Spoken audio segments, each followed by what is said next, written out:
안녕하세요. 키케이스 마스터 세곰입니다. 다들 시원하게 모닝 아이스 아메리카노 한잔 하셨나요? 오늘은 한파 기승을 부려도 얼주가를 외치는 한국인을 위해 아메리카노를 일반화시킨 스타벅스의 포장용 부직포 주머니로 차량용 키케이스를 제작해 보도록 하겠습니다.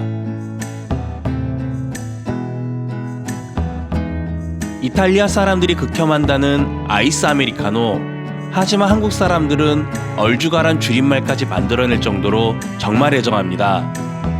아이스 아메리카노는 스타벅스가 일반화를 시켰으며 스타벅스가 세계적으로 인기를 얻자 아이스 아메리카노도 전 세계적으로 대중화가 되었다고 합니다.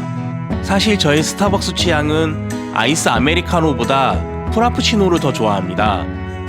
그리고 좋아하는 또 하나는 바로 스타벅스 굿즈. 그런 굿즈를 포장해주던 부직포로 제작할 키케이스는 바로 마이바흐미 벤츠 S 시리즈와 전기차인 EQE와 EQS에 사용되는 스마트키 키케이스입니다. 스타벅스의 중요한 요소는 바로 로고인 세일앤. 로고를 그대로 사용하기 위해 위치를 확인하고 키케이스의 뒷면에 사용합니다.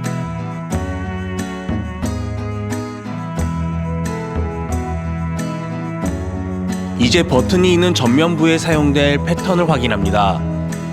뒷면처럼 한 면이 아닌 두 개의 면으로 구성되기 때문에 버튼부를 제외하고 패턴을 정하는 게 어려웠습니다. 최대한 글자가 지저분해 보이지 않고 의도적으로 디자인한 것처럼 보이기 위해 글자가 삐뚤어 보이지 않게 재단을 진행해 줍니다. 무료로 제공했던 포장재이기 때문에 얇은 부직포를 사용했습니다. 그렇기 때문에 늘어나지 않도록 조심해서 재단을 진행해야 합니다.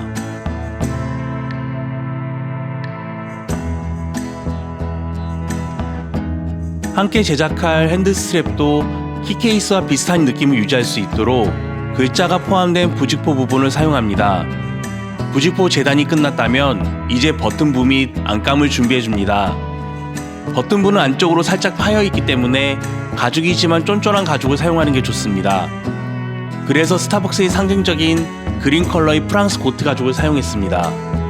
평소에 사용하는 극세사 안감이 부직포 컬러와 비슷해서 그대로 사용하고 고시감과 두께가 필요한 부분은 베이지 컬러의 송아지 가죽을 사용했습니다. 스타벅스의 굿즈는 특이하고 예쁜 제품이 많기도 하지만 누군가에게 선물을 할 때 호불호가 덜 갈리기 때문에 정말 선택하기 좋습니다. 하지만 그런 애정템인 스타벅스 굿즈가 안 좋아진 점 한 가지가 있었으니 그것은 바로 선물용 포장재로 사용된 부직포 주머니. 선물용이라고 말하면 부직포에 넣어주곤 했는데 어느 순간부터 그 부직포 주머니를 안 주기 시작했습니다. 부직포 주머니가 좋았던 건 선물을 별도로 포장하기 귀찮은 것도 있지만 다른 포장지들은 스타벅스 부직포 주머니와 그 결이 다르기 때문입니다. 뭔가 몸에 꼭 맞는 옷을 입은 느낌이랄까요? 버튼부를 제외한 가죽 표면은 접착을 위해 샌드페이퍼로 표면을 벗겨줍니다. 부직포가 얇기 때문에 큰 굴곡 없이 표면만 제거해주는 게 좋습니다. 그래서 손으로 작업하기 어려운 버튼부 경계면만 전동으로 제거해주고 그 외의 부분은 살살살 손으로 제거해줍니다. 본딩 후 부직포를 가죽에 붙일 때 늘어나지 않도록 최대한 있는 그대로 붙여줍니다. 부직포를 당기는 순간 부직포 주머니를 다시 구해야 하는 상황이 올 수도 있습니다. 경계면을 살살살 붙여주고 버튼부를 보호하고 있던 가드도 제거해줍니다.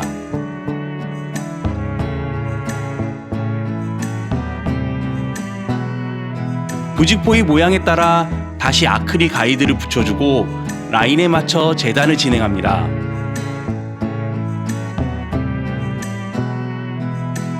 아크릴 가이드가 붙어있는 상황에서 샌드페이퍼로 살살살 재단 단면을 다듬어 줍니다. 뒷면도 동일하게 진행하지만 스타벅스 로고가 있는 만큼 좌우 간격과 가죽고리 연결 구멍의 위치를 확인하고 재단을 진행합니다.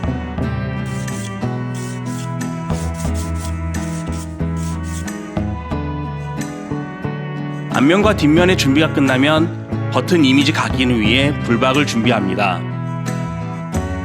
오늘은 고트 가죽에 금박을 하기 때문에 편안하게 금박이 진행됩니다.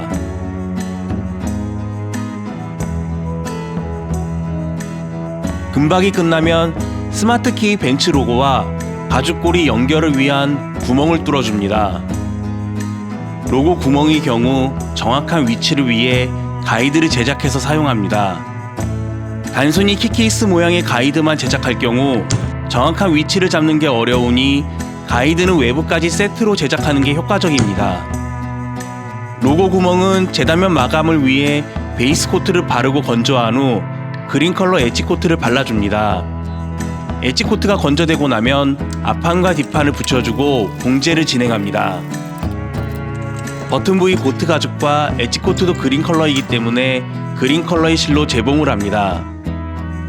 재봉이 끝났으면 이제 시야기를 합니다.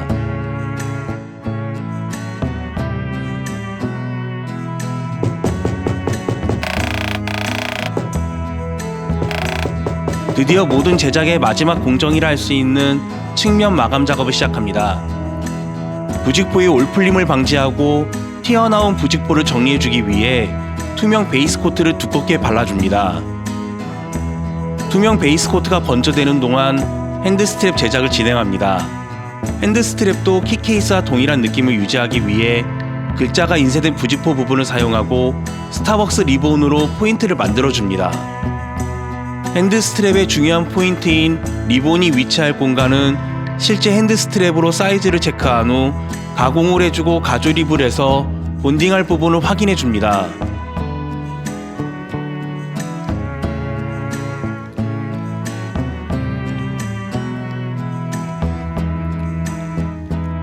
본딩할 부분을 체크해준 후 본드가 묻으면 안 되는 부분은 마스킹 테이프로 커버를 해줍니다.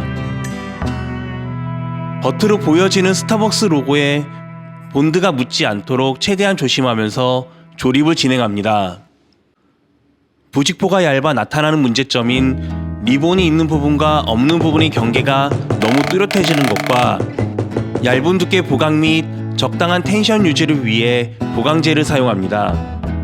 앞판과 뒷판을 붙일 때도 한쪽으로 밀게 되면 늘어날 수 있으니 양쪽 끝을 맞추고 안쪽으로 붙여줍니다. 안감인 고트 가죽의 엣지를 비벨로로 정리해주고 조립을 위한 구멍을 뚫어줍니다.